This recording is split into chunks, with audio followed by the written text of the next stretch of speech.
Welcome to this week's Rational Thinking.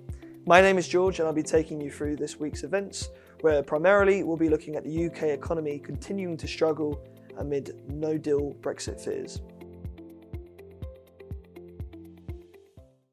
The British economy shrank unexpectedly for the first time since 2012 in the second quarter. This was dragged down by a slump in manufacturing data, just as Prime Minister Boris Johnson prepares to leave the European Union with or without a Brexit deal. GDP contracted at a quarterly rate of 0.2% in the first 3 months to June, and this was below all economists' forecasts who had indicated a flat reading. Manufacturing was the biggest contributor to the overall contraction, slipping 2.3% for the quarter. That figure is the biggest quarterly fall we've seen since the first 3 months of 2009.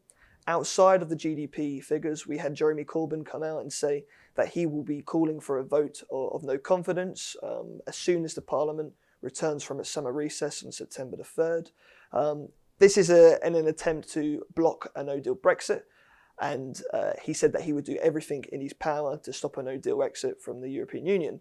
Johnson, who took over as Prime Minister only 2 weeks ago, has taken, to this point, a fairly hard line with the EU, demanding that it show more willingness to change the deal that it agreed with his predecessor Theresa May.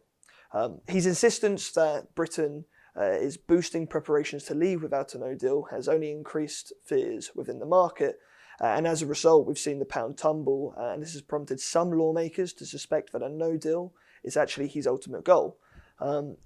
Just to increase this even further, on Friday Boris Johnson actually sent a letter to all civil servants to say that preparing urgently and rapidly for the possibility of an exit without a deal is his top priority. It also emerged that within Downing Street, all holiday was cancelled for the government advisors until the 31st of October, increasing speculation that the government is planning a snap election in the aftermath of a no-deal Brexit. This week will signal a fairly busy week in terms of data. In the pound, on Tuesday, we have the ILO unemployment rate for July, which is expected to remain at 3.8%. And then we have average earnings excluding bonuses for June, which is expected to increase to 3.8% from 3.6%. And then on Wednesday, we have the consumer price index year on year for July, which is expected to remain at 2%. In the Eurozone, another busy week as well. On Tuesday, we have German harmonised index of consumer prices year on year for July. That's expected to remain at 1.1%. And on the same day, we have the ZEW survey coming out of Germany, which is obviously the indicator for economic sentiment for August. That's expected to fall to -30 from -24.5. And then Wednesday is another busy day in the Eurozone. We have German GDP quarter 2 expected to fall to -0.1% from 0.4% previous. And then we have the Eurozone GDP year on year is expected to remain at 1.1%. And then the GDP for the quarter is expected to remain at 0.2%.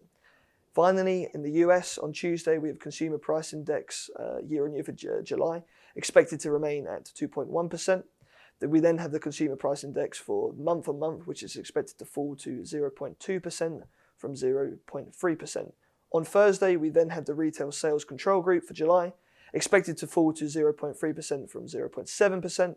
And then finishing off on Friday, we have the Michigan Consumer Sentiment Index for August, which is expected to fall to 97.7. Thank you for tuning into this week's Rational Thinking. As ever, if you have any currency requirements or any exposures coming up that you'd like to discuss in more detail, please feel free to get in touch with the UK Corporate Dealing Desk.